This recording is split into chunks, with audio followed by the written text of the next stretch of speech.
Welcome to this explainer. Okay, I want you to picture something with me for a second. It's a Monday morning, you walk into the bathroom, you flip on the light, you look in the mirror, and suddenly you realize your face looks noticeably puffier. Your under eyes might look a bit swollen, your jawline seems kind of soft, and your cheeks just look fuller than they did just a couple of days ago on Friday. We've all been there, right? It's a totally universal experience, but surprisingly few of us actually understand why it happens. Well, today we are going completely under the surface to understand why face puffiness happens daily, and much more importantly, how you can trigger a complete reset in just 7 days. When you look in the mirror and notice that sudden puffiness, it is so incredibly easy to jump to all the wrong conclusions. A lot of people instantly think, oh no, did I gain weight? Or they lean in close and think, wait, is this just what aging looks like? Does my face just look like this now compared to 5 years ago? But the research we're diving into today completely challenges that assumption right out of the gate. That puffy face staring back at you, it's probably not fat, and it's definitely not just aging either. It is actually water, trapped right under your skin, caused by really subtle habits that you are likely doing every single day without even realizing it. And the absolute best part? You can flush almost all of it out. No expensive supplements, no $80 jade rollers, and absolutely no drastic measures required. Okay, let's dive into this. Here is our roadmap for the explainer. First, we'll cover fat versus facial bloat. Then, why puffiness happens daily, followed by liquid sodium and hydration. After that, we'll hit the sleep position mistake, which is a huge one, then the delayed alcohol effect, and finally the 7-day reset, where we'll uncover a pretty surprising hidden secret about day 5. Let's start with section 1, fat versus facial bloat. It is time to debunk a massive myth. We really need to clear something up right away. We have got to debunk the biggest, most discouraging myth out there about a puffy face, the idea that you've just suddenly gained a bunch of fat over the weekend. Just look at the difference in these time frames. Facial fat takes months to meaningfully change. Facial bloat? That can change in literally hours. Think about it. If your jawline is softer and your cheeks are fuller on a Monday morning compared to how they looked on Friday night, it is biologically impossible for that to be fat. Unless you literally ate your body weight in cake, you did not gain a pound of facial fat in 48 hours. What you are experiencing, for sure, is bloat. Moving on to section 2. Why puffiness happens daily. Let's look at the daily triggers. So, if it's not fat, what on earth are the real biological mechanics happening behind the scenes here? Why exactly does this puffiness happen to us on a daily basis? Well, it all comes down to this core definition. Facial bloat happens when your body defensively holds on to extra water. Basically, your body is reacting to your daily choices and trying to protect itself. But you might be wondering, why does it show up right on your face, of all places? It's simply because the skin on your face is incredibly thin and the tissue underneath is very soft. It's just the path of least resistance for your body to store that water. But hey, here's the great news about that soft tissue. It means the fix isn't extreme at all. It just means we need to remove the triggers and give your body a reason to finally let that water go. So what exactly are those daily culprits that are forcing your body into this defensive reaction? Let's jump back to that weekend scenario for a second. Let's say you had pizza on Friday. Boom, that's a huge spike in high sodium. Then you grab some drinks with friends on Saturday. There's your alcohol consumption and dehydration kicking in. Maybe you stayed up super late and tossed and turned. Hello, poor sleep. Your body's response to this crazy combination of stress isn't to create fat. Its only real mechanism to handle it is to hold on to water to protect itself. And that right there leads directly to inflammation and that stubborn facial bloat. All right, section 3, liquid sodium and hydration. This is all about flushing that trapped water. Now that we actually know why your face puffs up, let's talk about how to fix it. This brings us to the active phase of the reset.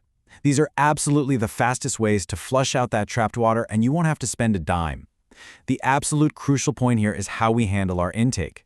Step 1 is all about sodium, but we aren't just talking about salty food here. We are specifically targeting liquid sodium, things like soups, heavy sauces, and processed drinks.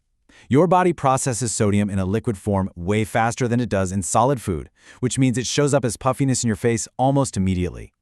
Now, step 2 is a little water timing trick. Drinking water sounds super obvious, I know, but it's not about the volume, it's about the timing. You need to sip water consistently throughout the day rather than just chugging a whole bottle at once. Ironically, underdrinking water is actually one of the biggest causes of a puffy face. When you don't drink enough, your body cautiously hoards every single drop it can find. But sipping consistently, that signals to your body that water is abundant, so it finally stops storing it defensively. Let's look at section 4, the sleep position mistake. Are you accidentally undoing your progress? You know, you could have your hydration perfectly dialed in, but there is a major roadblock that catches almost everyone off guard. I'll admit, this one completely caught me by surprise. And it happens while you are completely unconscious. Sleeping face down, or even just with your face heavily pressed into a pillow, physically traps fluid on one side of your face overnight. Because your facial tissue is so incredibly soft, pressing it into a mattress literally causes fluid to pool in one spot. That is exactly why some people wake up with one cheek visibly puffier than the other. It's crazy, right? The simple fix here is just to switch to sleeping on your back. Even just propping your head slightly higher with an extra pillow allows all that fluid to drain properly overnight instead of pooling right there in your cheeks and under eyes. Okay, section 5, the delayed alcohol effect. Now, what's really interesting about this is the hidden timeline. 48 hours. Yeah, you heard that right. Most people just naturally assume that alcohol only bloats you the morning immediately after you drink. But in reality, alcohol dehydrates your cells on a very deep level. And as a result, your body's defensive response, you guessed it, holding on to that extra water, can actually last for up to 48 hours afterward. So, if you go out for a few drinks on a Friday night, the puffiness you're staring at in the mirror on Sunday morning, the one you keep blaming on your big Sunday breakfast, might actually still be from Friday's alcohol. Understanding this specific timeline is absolutely crucial so you aren't constantly chasing the wrong cause of your bloat. Finally, Section 6, the 7-day reset. It is time to take back control. So we have identified the triggers, we've corrected those sneaky sleep mistakes, and we really understand the true timeline of our habits now. Let's put this all together into a practical roadmap. Because the skin on your face responds so incredibly fast to your habits, it actually recovers faster than almost any other part of your body. So day 1, you aggressively cut that liquid sodium. By day 2, you're implementing that water timing trick we talked about, sipping consistently, not chugging. Day 3 is where you make sure to adjust your sleep position so that fluid can naturally drain. Day 5 brings in all that alcohol awareness we just discussed, really respecting that 48-hour delay. And then we hit day 6, no salty snacks after 8 p.m. Listen, this isn't some strict diet rule, it's purely a bloat rule. It targets that late-night screen snacking, which, let's be honest, is usually driven by habit, not actual hunger. Cutting out that late-night instant ramen or that bag of chips leads directly into day 7, the reveal. By day 7, absolutely nothing about your actual bone structure or your fat percentage has changed, but I promise you your jawline will look sharper, your under eyes will look so much less puffy, and your entire face will just look awake. You are finally in the driver's seat when it comes to how your face looks day to day. I want to leave you with this incredibly reassuring thought to wrap things up. You didn't gain fat overnight. That's biologically impossible. The puffiness you see on a daily basis is literally just your body's temporary defensive reaction to your daily habits.